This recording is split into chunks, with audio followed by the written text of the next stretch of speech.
Sensitivity क्या होती है? Undisturbed strength to disturbed strength, ठीक है। मतलब कि जब सॉइल अपनी नेचुरल कंडीशन में होती है, एक मैंने तुम्हें बताया था रिमोल्डेड और अनडिस्टर्ब, ठीक है। तो रिमोल्डेड में क्या होता है कि जब उसकी जो नेचुरल कंडीशन है, जो नेचुरल कंडीशन में वो सॉइल थी, वो चेंजेस हो जाती हैं, तो रिमोल्डेड हो जाती है, ठीक है। तो जो अनडिस्टर्ब कंडीशन में जो उसकी स्ट्रेंथ है वो जनरली ज्यादा होती है as compared to disturbed strength, ठीक है। तो जितनी ज्यादा इन दोनों में डिफरेंस होगा, मतलब कि मान के चलो डिस्टर्ब में स्ट्रेंथ बहुत कम हो गई, मान के चलो अनडिस्टर्ब में थी किसी सॉइल की जो शियर स्ट्रेंथ थी वो थी 16 किलो न्यूटन पर मीटर स्क्वायर, ठीक है। और डिस्टर्ब होने के बाद उसकी रहेगी 8, ठीक है। तो उसकी जो सेंसिटिविटी होगी 2। तो जैसे जैसे ये सेंसिटिविटी बढ़ती जाती है वैसे वैसे ही सॉइल का क्लासिफिकेशन हम सेंसिटिव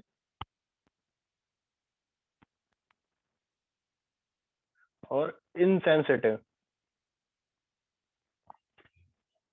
इनमें लगते हैं, ठीक है।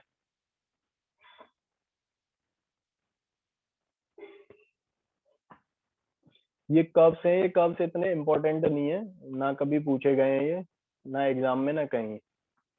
ये बस इन्हें देख लो एक बार की चीजें तुम्हें समझ में आ जाए, ठीक है। अब ये देखो, वॉल्यूम का, वॉल्यूम इंक्रीज और वॉल्यूम डिक्रीज का रिलेशन है विद रेस्पेक्ट टू स्ट्रेन, ठीक है। अब ये स्ट्रेन कैसे आएगा? कुछ लोड अप्लाई करेंगे, ठीक है। अब यदि नॉर्मली कंसोलिडेटेड है, नॉर्मली कंसोलिडेटेड में तुम देख रहे हो कि वॉल्यूम डिक्रीज ही होता जा रहा है, मतलब कि with the application of the load, मतलब कि मैंने लोड लगाया, यदि नॉर्मली कंसोलिडेटेड सॉइल है, नॉर्मली कंसोलिडेटेड सॉइल कौन सी होती है? This soil is called normally consolidated soil, जिसमें present stress is more than past, ठीक है, बल्कि मैक्सिमम होता है, ठीक है।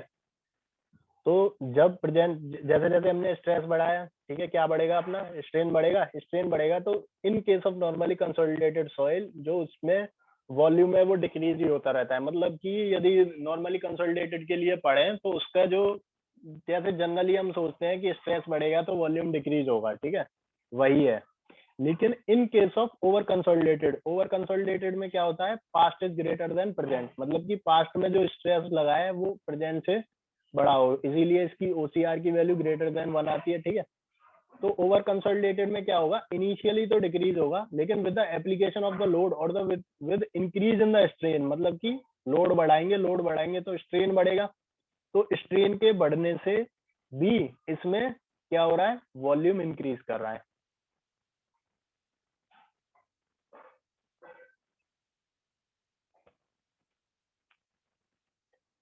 ठीक है। अब ये स्ट्रेस वर्सेज स्ट्रेन कर्व है, ये देख लेना। ओवर कंसोलिडेटेड में एक पीक मिलती है, normally general curve flow follow करता है, ठीक है। मेन इंपॉर्टेंट पैरामीटर ये वाला था जो मुझे समझाना था कि ओवर कंसोलिडेटेड में with the increase of the strain और with the increase of the stress, first the volume will decrease, मतलब कि वॉल्यूम पहले डिक्रीज होगा, then it will keep on increasing, मतलब ये फिर इंक्रीज ही होता रहेगा।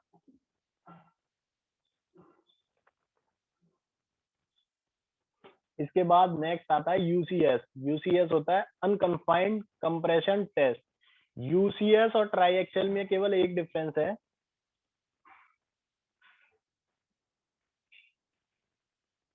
ट्राई में हमने 2 स्टेज में लगाया था, सबसे पहले कन्फाइनिंग, फिर डेविएटर, ठीक है। यूसीएस में कन्फाइनिंग नाम की कोई चीज नहीं होती, मतलब कि जो हमने वाटर प्रेशर इनिशियली लगाया था वो कुछ नहीं होता, केवल इसमें नॉर्मल स्ट्रेस लगाते हैं और उसी से हमारी वो वैल्यू निकल आती है, ठीक है। तो इसमें जब नॉर्मल सिग्मा 3 0 हुआ तो सिग्मा 1 हमें पता है क्या होता है? Sigma 3 10 square 45 plus 5/2 plus 2c 10 45 plus 5/2, ठीक है। अब ये वाली टर्म 0, तो सिग्मा 1 क्या आ गया? 2c 10 45 plus 5/2। ये जो टेस्ट है यूसीएस, यूसीएस जनरली हम परफॉर्म करते हैं क्ले के लिए, ठीक है, तो क्ले के लिए फाई की वैल्यू क्या होगी 0, तो सिग्मा 1 किसके बराबर आ गया 2c के बराबर, तो c कोफिशिएंट ऑफ कोहेजन निकल के आ जाता है यहाँ से सिग्मा 1/2।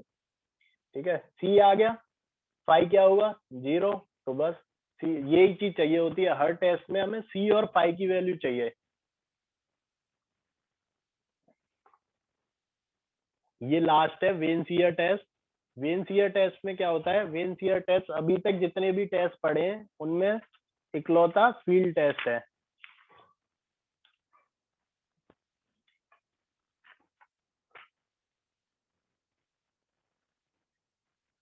ठीक है, इस टेस्ट में कोई मैकेनिज्म नहीं होता है क्या पोर प्रेशर मेजर करने के लिए, केवल एक ट्राइएक्सियल में, याद रखना ट्राइएक्सियल में होता है पोर प्रेशर मेजरमेंट करने का तरीका। और इस टेस्ट में ना ही कोई ड्रेनेज फैसिलिटी प्रोवाइड करते हैं। वेन सियर टेस्ट को हम फील्ड पे भी परफॉर्म कर सकते हैं, वेन सियर टेस्ट को हम लैब में भी परफॉर्म कर सकते हैं। ठीक है, तो दोनों काम कर देता है ये।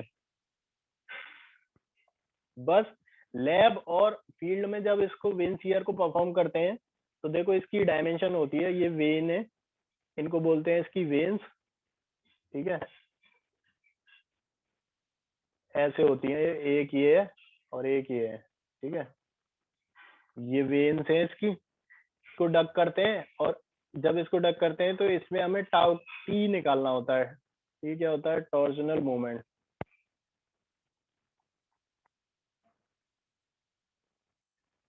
किसी भी उसमें डिक करते हैं इसको तो कितना टॉर्जनल मूवमेंट रिक्वायर्ड है उसको उस सॉइल या उस स्पेसिमेन में डक करने के लिए, वो निकाल लेते हैं। उसके बाद सिंपल सा फॉर्मूला होता है इसका शियर स्ट्रेस निकालने का। Shear stress is represented by S S which is T upon pi D square L/2 plus D/6।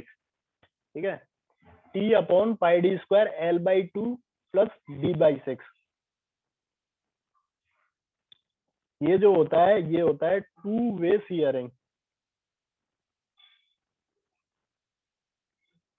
अब देखो एक वन वे शियरिंग और होता है, उसका फॉर्मूला तुम्हारे इसमें गिवन नहीं है, पहले समझ लो टू वे शियरिंग और वन वे शियरिंग है क्या।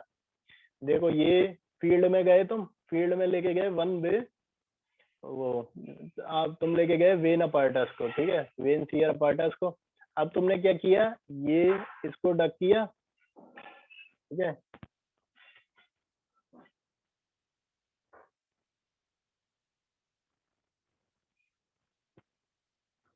कुछ ऐसे तुमने डक किया, इसकी जो ऊपर वाली लेयर है उससे भी जो सॉइल है उसमें सीएल लग रहा है, और इसकी जो नीचे वाली लेयर है इससे भी सॉइल में सीएल लग रहा है, मतलब टू वे हो गया है। अब वन वे में क्या होगा, वन वे में क्या होगा, या तो तुम फील्ड में गए, फील्ड में गए वो ऑलरेडी था, मतलब कोई गड्ढा था उसमें जाके तुमने बस इंसर्ट किया, इंसर्ट करके तुम डक करने लगे, तो ऊपर वाली जो सरफेस होगी उस पर कोई सीएल नहीं लगेगा, ऊपर वाली सरफेस फ्री होगी, केवल नीचे वाली सरफेस पे सीएल लगेगा। ठीक है, या फिर तुमने इस तरीके से किया कि ऊपर वाली सरफेस कांटेक्ट में ही नहीं आई, मतलब यहीं कहीं तुम करने लगे एक्सपेरिमेंट परफॉर्म, तो इसको बोलते हैं, इस वाली कंडीशन को टू वे सियरिंग, मतलब ऊपर वाली लेयर और नीचे वाली लेयर दोनों किस में जा रही है सियर में, और इसको बोलते हैं वन वे सियरिंग। ठीक है, केवल उनमें से एक ही लेयर किस में जा रही है सियरिंग में।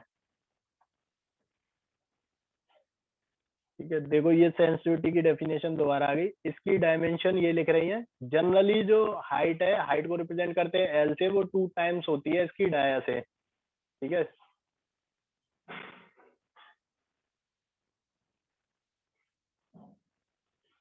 ये सेंसिटिविटी की डेफिनेशन है, shear strength of undisturbed soil to the shear strength of the remoulded soil. इन दोनों का रेशियो होती है